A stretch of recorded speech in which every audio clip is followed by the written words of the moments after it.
Today I'm going to be reviewing this book, The Myth of Normal by Dr. Gabor and Daniel Mate. The core principles of this book, according to its authors, are biopsychosocial medicine, disease as teacher, the primacy of attachment and authenticity, and fearless self-enquiry on a social scale. Having worked in community settings and with low-income indigenous populations for over 2 decades now, I have been struggling with my own definition of what is normal, normal according to whom and where. So naturally, I picked up this book. There are books that I pick up for their scientific rigor or biographical value, and then there are others where I am truly interested in the opinions, assumptions, and personal experience of the author in order to better understand and compare and contrast my own experience as an Indian clinical psychologist with theirs.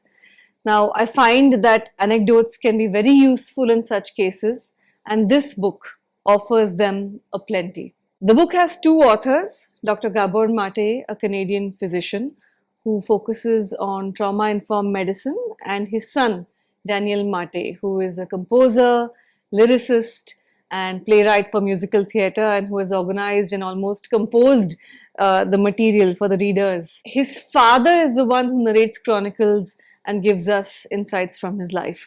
I was not looking for an unbiased narrative. This is not a self-help book. Neither is it any kind of a peer-reviewed publication. I was expecting, after browsing through the contents of this book, which is divided into 5 parts and 33 chapters, that the authors would be covering a whole breadth of issues. Unlike Dr. Gabor's previous books, which were deep dives into very specific and singular themes like ADHD or attention deficit hyperactivity disorder, addiction. Now, this book is arranged concentrically, starting with a focus on the individual and gradually giving prominence to entire societies. The last bit underscores becoming whole or one as humans and societies. Now, the book talks about interconnections and interbeing and has a father-son collaborate on it, which was nice. There were many parts of the book that did not align with my own beliefs and experiences, but then I'm open to being wrong over time because experiential learning, after all, influences worldviews.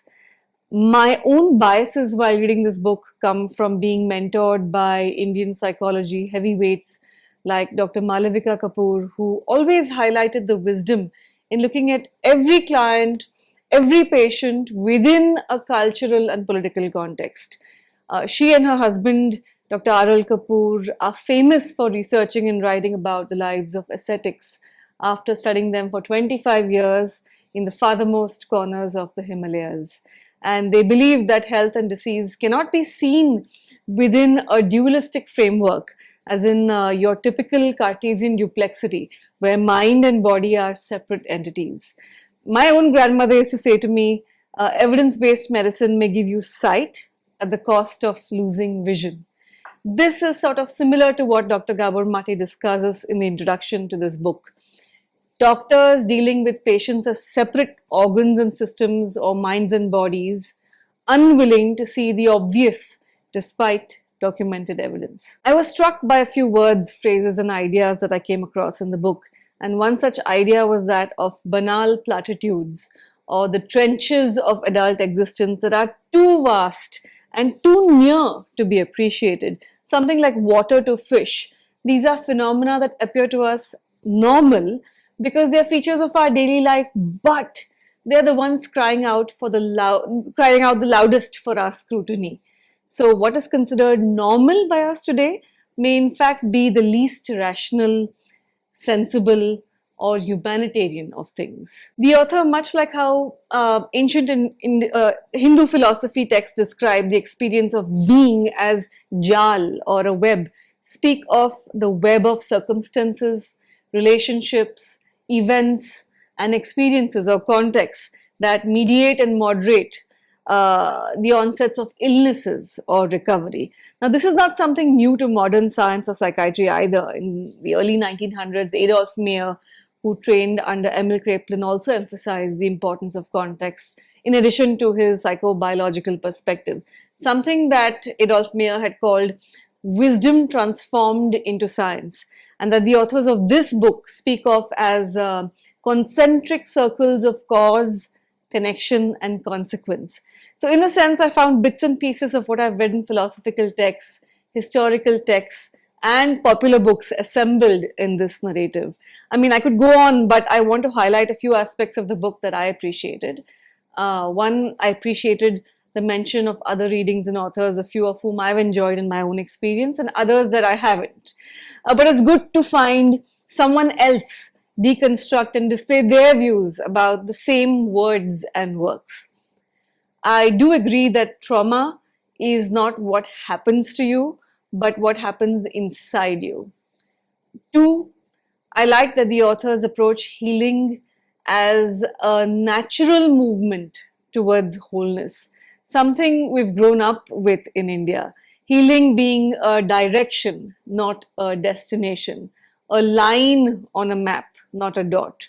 I liked the concreteness of an exercise that calls for performing an audit of the impact of our wounds on our present internal and external worlds, and the idea that healing is a felt sense, not necessarily a cerebral top-down activity. Towards the end of the book, I enjoyed getting an insight into Dr. Mate's healing principles and his methods of compassionate inquiry. He also writes about working with obstacles to healing and discloses his own personal experience with psychedelics and healing. I'm not quite sure how someone else might have come to this book, but for me, and I've read many of the authors that are mentioned in the book, it was a slight bit overwhelming, not in an unpleasant way, but just in a it's a lot to take in and it's all in one place way. I did recommend specific chapters of this book to specific people, friends of mine, whom I thought would greatly benefit from its contents and bibliography. It would be wonderful to discuss with the authors aspects of their books that are relevant to India and to get their views. For example, the fact that poverty and racism, and by extension in India we have the caste system, can directly impact our genetic and molecular function with effects that are not small, and how that should influence how we take our HOPI, what we call as a history of presenting illness, or the concept of social dislocation and trauma literacy, given how entrenched as normal it is to be sitting in an SUV waiting for the signal to turn green while an entire family of panhandlers begging for alms approach your car, and how this view does not affect many of us anymore. This idea that we find ourselves cut off from relatedness, trust, and meaning has become normal in the urban Indian context. So I'd love to discuss this with the authors. And after all, we are bio-psycho-societal beings, as the authors said. I would certainly recommend this book to those of you like me who are interested in and want to know more about the author's journey as a healer and as someone who is a continuous work in progress. Thank you.